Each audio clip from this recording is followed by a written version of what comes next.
So ಹಿಂದಿನ ವಿಡಿಯೋದಲ್ಲಿ higher time frame analysis ಮಾಡಲಿಕ್ಕೆ, ಲೋವರ್ ಟೈಮ್ ಫ್ರೇಮ್ ಇಂಟ್ರಾಡೇ ಟ್ರೇಡಿಂಗ್ನ ಮಾಡಲಿಕ್ಕೆ ಅಂತ ಹೇಳಿದ್ದೆ. ಸೊ ಎಂಟ್ರಿ ಎಕ್ಸಿಟ್ ಟಾರ್ಗೆಟ್ ಕೊಡೋದೇ lower time frame. Higher time frame ನಮಗೇನು ಕೊಡುತ್ತೆ? ಅನಾಲಿಸಿಸ್, ಕಾನ್ಫಿಡೆನ್ಸ್ ಬಿಲ್ಡ್ ಮಾಡುತ್ತೆ. ಮಾರ್ಕೆಟು ಫಾರ್ ಎಕ್ಸಾಂಪಲ್ ಈಗ 1 ಅವರ್ ಟೈಮ್ ಫ್ರೇಮಲ್ಲಿ ಸಪೋರ್ಟ್ ತಗೊಂಡು ಮೇಲ್ಗಡೆ ಹೋಗ್ತಾ ಇದೆ ಅಂತಂದರೆ, ಮೇಲ್ಗಡೆ ಹೋಗುವಾಗ ಮಾರ್ಕೆಟ್ ಅಪ್ ಟ್ರೆಂಡಲ್ಲಿದೆ ಅಂತ ಅರ್ಥ ಆಯಿತು. ಟ್ರೆಂಡ್ ಅನಾಲಿಸಿಸ್ ಮಾಡಲಿಕ್ಕೆ ನಾನು 1 ಅವರ್ ಟೈಮ್ ಫ್ರೇಮ್ನ ಯೂಸ್ ಮಾಡಿದೆ. ಇಲ್ಲಿಂದ 3, 5, 15 ಮಿನಿಟ್ಸ್ ಟೈಮ್ ಫ್ರೇಮ್ಗೆ ಸ್ವಿಚ್ ಮಾಡಿ ಎಲ್ಲಿ ಸಪೋರ್ಟ್ಗಳಿದೆ ಆ ಸಪೋರ್ಟ್ಗಳನ್ನು ಐಡೆಂಟಿಫೈ ಮಾಡಿ ಎಂಟ್ರಿ ಆಗ್ತೀನಿ.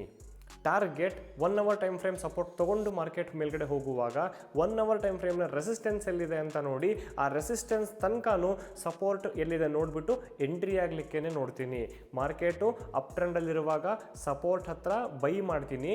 ರೆಸಿಸ್ಟೆನ್ಸ್ ಸಿಕ್ಕರೆ ಕಡಿಮೆ ಟೈಮ್ ಫ್ರೇಮಲ್ಲಿ ಪ್ರಾಫಿಟ್ ಬುಕ್ಕಿಂಗ್ನ ಮಾಡ್ತೀನಿ.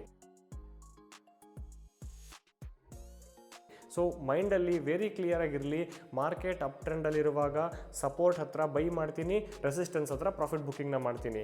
ಮಾರ್ಕೆಟ್ ಡೌನ್ ಟ್ರೆಂಡಲ್ಲಿರುವಾಗ ರೆಸಿಸ್ಟೆನ್ಸ್ ಹತ್ರ ಶಾರ್ಟ್ ಮಾಡ್ತೀನಿ, ಸಪೋರ್ಟ್ ಹತ್ರ ಪ್ರಾಫಿಟ್ ಬುಕ್ಕಿಂಗ್ನ ಮಾಡ್ತೀನಿ.